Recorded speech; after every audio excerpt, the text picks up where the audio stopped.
सावन के महीने में 2 लोटा जल महादेव जी को चढ़ाने के लिए जाओ, तब 3 चीजें अपने अंदर धारण करना। पहले नंबर का तो 2 लोटा जल जब घर से लेकर जाओ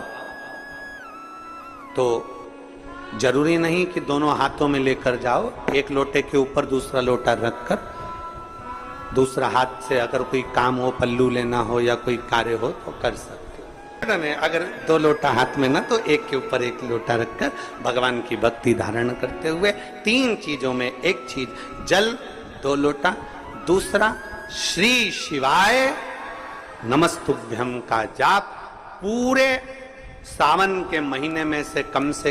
5 दिन ऐसे निकालना कि बेलपत्री के पेड़ की छांव में बैठकर हम श्री शिवाय नमस्तुभ्यम की कम से कम 1 माला जरूर कर लें, जरूर। और मान लो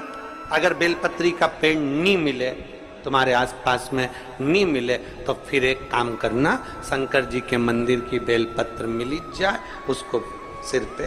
हमारे यहाँ कहते हैं आंवले के वृक्ष का जब आंवला नवमी आती है ना, तो आंवला नवमी आती है और आंवले के पेड़ के नीचे जाकर भोजन नहीं कर सकते, आंवले के वृक्ष के नीचे नहीं जा सकते, तो आंवले के वृक्ष की पत्ती को सिर पे रख के भोजन कर लो, तो कहते हैं कि हजारों अश्वमेध यज्ञ के पुण्य के बराबर, भंडारे के बराबर भोजन प्राप्त हो जाता है।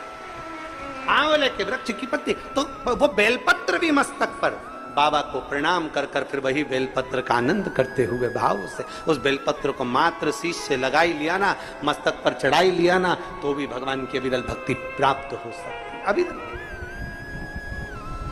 और मान लो बेलपत्र भी ना मिले तो बेलपत्री के वृक्ष की थोड़ी सी मिट्टी अपने मस्तिष्क पर लगाकर मस्तक पर चढ़ाकर भी हम जाप कर सकते। बेलपत्र के वृक्ष की